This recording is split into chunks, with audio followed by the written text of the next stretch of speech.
theme of tonight's event is rewriting Proust, and so what does that phrase mean?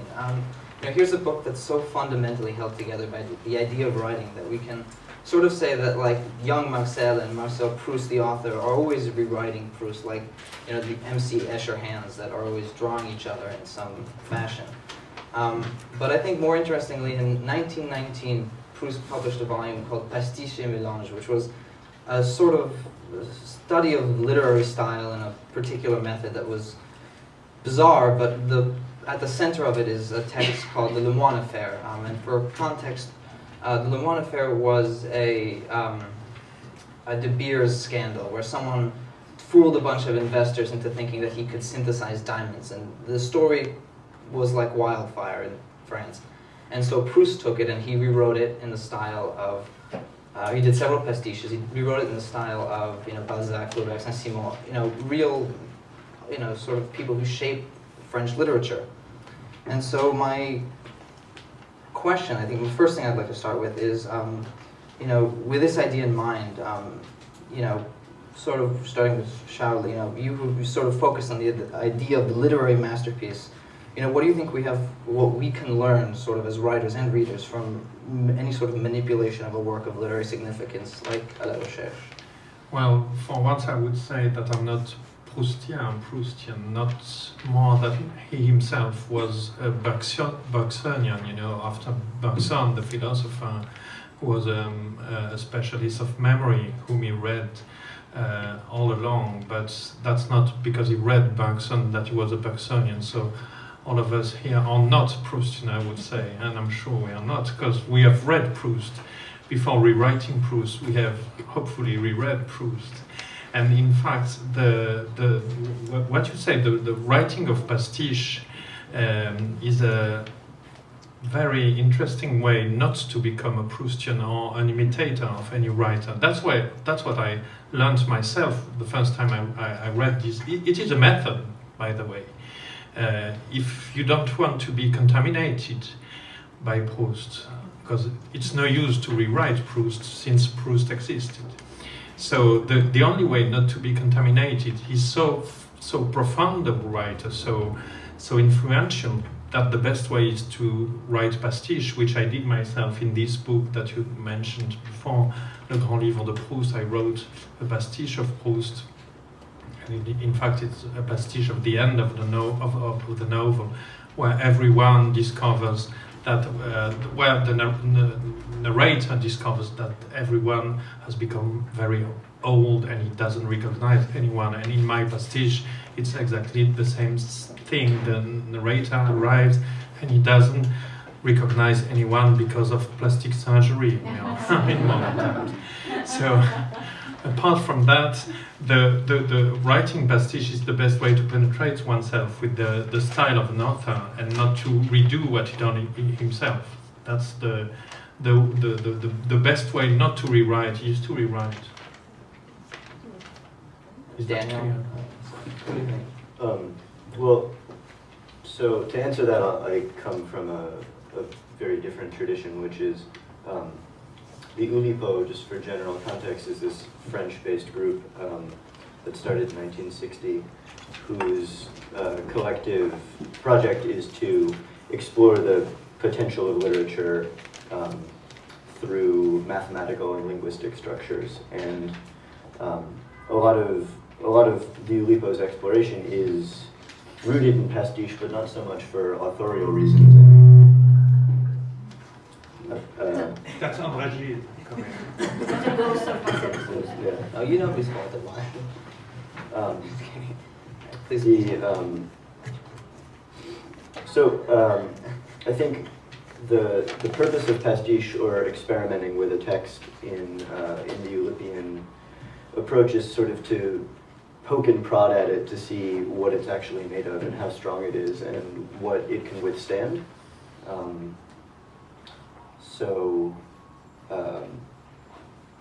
How best to put this? Basically, if you think of a text as if a novel is not something that just emerged fully formed from the intellect of the author, but something that took a lot of work and creative inspiration and strategy and structure and opening the hood, if you like, and tinkering with the engine and seeing how you can, if you change one thing, if you were, for instance, to delete a character from Proust, how would the novel close around it? And that's, not to get too far into it, but there's a novel by a member of the Oulipo named Anne Garreta, which is called La Décomposition, whose narrator is a psychopath, to find a point on it, who essentially goes around murdering people at random by assigning each of them a character from À la Recherche. And every time the narrator successfully kills somebody, returns to the novel and deletes every sentence from Proust with that character in it. So that's, it'd be grim to call that a pastiche, I suppose, but to experiment with the text as something fully formed and see what it can stand up to is, I think, the value for the Oulipian. Yeah. What a good idea to start with the pastiche. As you all know, it's an Italian word and it means pasticcio, a mix of everything. But what interests me at least is to see what Proust wrote before writing pastiche. And he actually wrote three things before he got to pastiche and to pastiching in the Affaires Le Moine, as you reminded us. First of all, he tried a collection of essays which is called Les Plaisirs et les Jours, which was illustrated by Madeleine Lemaire, with music by Reynaldo Hahn, and with a preface by Anatole France. Right away, he became Le Petit Marcel, a dilettante, an écrivain de salon. Then he started working on a novel, Jean Santeuil, which he never finished. And then he translated Ruskin. And then finally, he got to pastiching everybody else.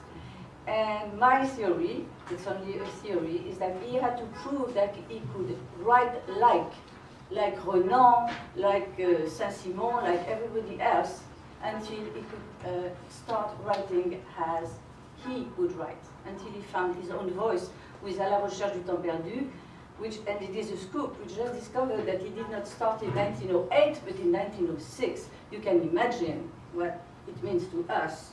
That 2 years before we thought he did start. Can I say something? In fact, he was very lazy because he did not translate Ruskin. His mother did. He made his mother translate Ruskin, and then he rewrote in better French what his mother did. That was mother or we have some disagreement. Well, So we have a disagreement over here. No, it's a fact. It's a fact. Madame Proust translated Ruskin for him, and because he didn't speak English very well, so and she did, and then he puts it in better French. So we have two writers there, and in fact, he was a very how would I say, progressive writer. In La Recherche, he says about Alfred de Musset, the romantic poet, he says, jour après jour, étape après étape, il s'élève de ses mauvais poèmes aux nuits, which is day after day, step by step, he climbs to the better poems he wrote. And in fact, I think Proust was talking about himself, because he's not a sudden genius appearing, I would say. C'est un travailleur. Well, if I may go on. Proust said, I do not speak English, but I speak Ruskin. And it's true that his mother helped him, and Marie Nordlinger and a few other. It was a collective work. So I just... That's the only point in common they have with Gide, apart from the refus of the novel at Gallimard by Gide. Gide translated Goethe first, but he didn't translate Goethe. It's someone else who translated Goethe. So, in fact, all French literature is a fake. It's possible. No, but obviously Proust has been rewritten extensively. In some form or another, grim or not, unless. But and you have sort of created, especially with the murder mystery novel, and in this, but you've created a whole second extended Proust universe, and you're having an artist, or you're working on and you're working with Stéphane Huet to adapt sort of Proust into a novel for children. And so my question is, what is it about Proust's work that not only lends itself so well to these tinkerings and exercises, or even full, complete works, but what about Proust do you think sort of tempts adaptation in this way? Because there's a little bit of everything for everyone in Proust. So, you know, you can twist it the way you want and use it the way you want. But interestingly, the first title of my novel, Meurtre chez Tante Léonie, and it was clear that it could not happen since Léonie is not a person but a character, was Meurtre Pastiche. That's how I called it first. And then it became Meurtre chez Tante Léonie, so that it would be clear that it could not happen. It was pure fiction. Also, somebody wanted to, you know, recognize herself and was not happy with the fiction of the character. I think it's perfectly possible to murder a character. It just takes imagination. I do. As demonstrated by the novel that I was talking about earlier. Yeah. Sociopathic imagination or otherwise. Or lack of imagination, because I think it was like one of the most flat-footed comments I've ever read. But like Cormac McCarthy said that he didn't like Proust because nobody dies, which is maybe the dumbest thing ever said in the history of books. Yeah, and not true. That's the history of Mendelssohn directing Mozart in Vienna, and at the end of the concert an old lady comes and says to Mendelssohn, "Oh, your directing was wonderful, but I must say that I don't like Mozart at all." And Mendelssohn answered, "It has no importance, madame."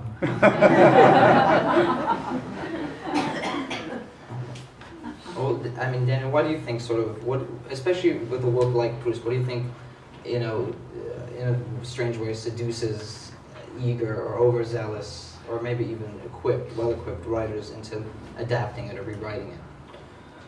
I agree with what Eliane said. I think it's sort of, it has something for everyone. It's a work of such ambition and such such truth, I guess. It taps into things that everyone can relate to, which is ironic because of how specific and how elaborately wrought it is character-wise. But for the would-be experimentalist, for the writer who wants to tinker, I think it's, as texts go, it's a really good fruit fly. It's a species that has everything, and you can take something out and see what happens, or you can add something and see what happens, and it's just a very robust example of a modern novel. Well, to stick to our subject, the first one to rewrite Proust was Proust himself, because as we know, he kept on rewriting his own manuscript. And most interesting is that he did not pastiche himself, which was not very easy, an easy thing to do, because he has such a strong style that he could have become a clown of himself, I think. And, you know, so he kept on rewriting his own manuscript. We know the manuscripts. They are full of ajouts and what he called paroles, which are pieces of papers he scotched to the manuscript. But so he added Proust to Proust. That's what we know. And what we don't know, or don't know very well, is that in the end he cut himself. We have a version of Albertine Disparue, which was discovered in 1983, which is two-thirds shorter than the version that he himself published. So he knew in the end that he had to cut himself. The danger of being Proust is that you do not end. You know, I think that if I may quote myself, I said that reading Proust is just like cross the ocean, and he is the ocean, so he's a never-ending writer. And the proof of his genius is that he stopped, he cut himself, I think. And he couldn't, he managed not to pastiche himself. Would you say that? Yeah. I mean, if we look at pastiche for a second and don't look at it as an exercise itself, but as sort of the beginning of something, an internalized system that inspires, I guess, in a perhaps more latent manner, rewriting in that sense. Or I guess the more banal fawning, saying, you know, because Proust did everything, aren't we all sort of always rewriting Proust? You know, what hasn't he done? How do you think Proust or à la recherche has informed you, the work you do, or shaped it? Well, could I go back slightly? No. What shaped my reading of Proust that two things. First of all, it was a book which was forbidden for me because my father told me that it was not pour les jeunes filles. Come on. He said that. À l'ombre de jeunes filles en fleurs. It's I not told for the him, jeunes filles. I told him, À l'ombre de jeunes filles en fleurs. This is a wonderful title. It's not for me. And he said, no, it's not for you. So, you know, I was a very beautiful daughter, and I didn't read it until I was 18. So it was a forbidden book. It was in the library, but I couldn't touch it. But anyway. And then the second thing is that I worked on the manuscripts. So it took me about a year to learn how to read Proust writing first. You know, you have to be trained. And then writing on the manuscript is a way of desacralizing the text, because then, you know, you see all the mistakes, all the defaults of the work, but it is still beautiful because it is unfinished, and it's very clear when you look into the manuscripts. And that's how I got in contact with the text first. I mean, would you say desacralizing or engaging with? I don't know. I don't know, I was working with a team of scholars, and sometimes somebody would say, oh, Marcel, écoute, c'est pas possible. You know, we have this kind of relationship. That's how it was. Okay, so it's intimate, okay. Yeah. I guess, you know, same question for you. You know, how has sort of thinking about Proust helped you write? Just picking from the cloud full of possible answers, I think what I'll call the reliable, unreliable narrator, I think, was something that Proust did particularly well, where, you know, from a superficial reading, the character is the author, or the protagonist, or any character is the author, and yet there are these light differences that, because of the proximity to your own biography, is in a way kind of more titillating for the reader, more intriguing in the ways that it doesn't overlap. I think that's been helpful to me in my occasional grapplings with fiction that sometimes wants to be autobiographical but doesn't want to be autobiographical at the same time. Sean? The first time I read Proust, I didn't, I would say, understand what he wrote. I read the novel at length, and I understood it was about a young boy who couldn't go to sleep, who then became a snob and blah blah blah. I got that, but I didn't get the point. It was a very opaque novel to me, and then it's only the second time that all the blurriness went out, and it was really the discovery of the moon or a new planet, because I think that great novels are planets added to the other planets. You have the moon, you have Mars, you have Jupiter, and you have Marcel Proust and some others. So it's a discovery to be made, and it's a long discovery. Then when I read, I have the habit to read excuse me, a volume of Proust every year, every summer usually. I pick one and I reread a volume of La Recherche. And the difficult thing is it's a struggle with between him and me, because I don't want to be, since I'm a writer, I must take great care of not being a Proustian writer, as I said. On the other hand, a journalist, very often French journalists ask you, oh, isn't it difficult to be a writer after Proust? Then usually I laugh, because it's a silly question. You know, when you read Proust and people like that, it's a struggle, but it's a good struggle, because he's so inspiring that when we read Proust, first of all, we become Proust. We are Proust ourselves when we read Proust. So a reader of Proust is a genius himself. And then after I have, it's true. We are geniuses when we read Proust. The difficulty is after Proust, when we cease to be geniuses. So, but reading Proust nous donne envie. Makes us want to become geniuses. So that's the great morality of this writer who has been called immoral, I would say. I'm gonna, I guess Daniel will speak about it for, briefly for a minute. But Georges Perec, who's a member of the Oulipo, specifically wrote Proust. He took the first sentence and he rewrote it. Was sort of, I guess, under the idea of what the Oulipo does, which is work with a bizarre set of, I mean bizarre, not a pejorative way, but in an unusual set of constraints. And so he, turned it into different styles of writing and removed certain letters from the whole sentence and did it, I think, 30-some times. And if you could just briefly, I guess, describe it better than I can. Sure. I can describe it equally well. I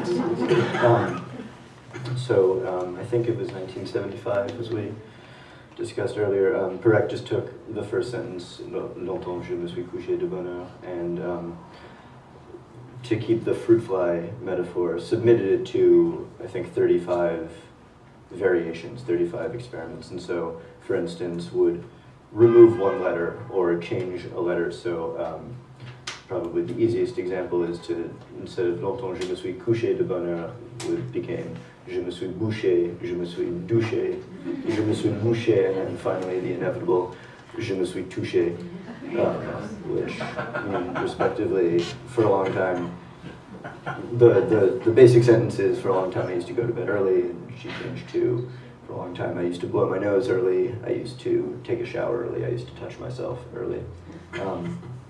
And so on from there. He rewrote the first sentence as an anagram, as a palindrome, as an Alexandrian, and as something called snowball, where it's a series of words. Each word has one more letter than the previous word.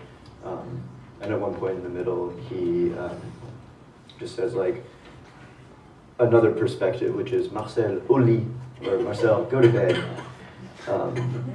And that's the summary. I don't know if you feel more specific questions. Well, I mean, sort of, when Proust did the Le Moine affair, he called it, literary criticism in action. It was sort of a way of sticking your fingers in it and really doing it, as opposed to, I don't know. I mean, obviously, Anyway, so, but the thing is, like, do you ever think that something like what Perec did, or what Proust did with Le Moine, can ever be a genuine form of literary criticism? Sure. I mean, how do you? If you want to answer that first, I'm all over that for a minute. I think it's a perfectly genuine way of. There's some people for whom writing is a form of reading, and a form of digestion. And I think Perec and Proust may not be the perfect example, because Perec was certainly very influenced by Proust in a lot of ways, but as much as an example of what he didn't want to accomplish as of what he did want to accomplish. But I think, especially in light of what Charles said earlier, sort of putting yourself in a text and critiquing it by playing around in it, sticking your finger in and swirling it around and seeing, I guess, where you end and the text begins. I think that's a very basic goal of what most criticism should be. Let us remember that Proust wrote the same sentence, the first sentence, Longtemps je me suis couché de bonheur, 16 times before he got it right.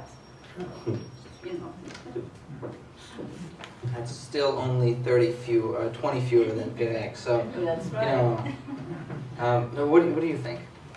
I mean, do you think that sort of this idea of literary criticism in action is do you think it holds? Do you think it's real? Do you think that it is a valid form, like what Perec did, what Proust did with Le Moine, rewriting in this way? Do you think it's a form of literary criticism, an effective one?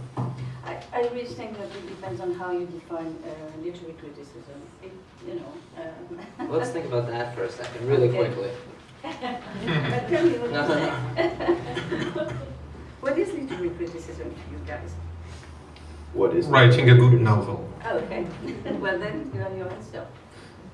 All right. Well, I mean, when you adapt anything, you sort of, there's the question is how do you maintain a sense of integrity? And I think the better question is like, what is a sense of integrity to a work of art? Like, what is integrity to the masterpiece? Do you think?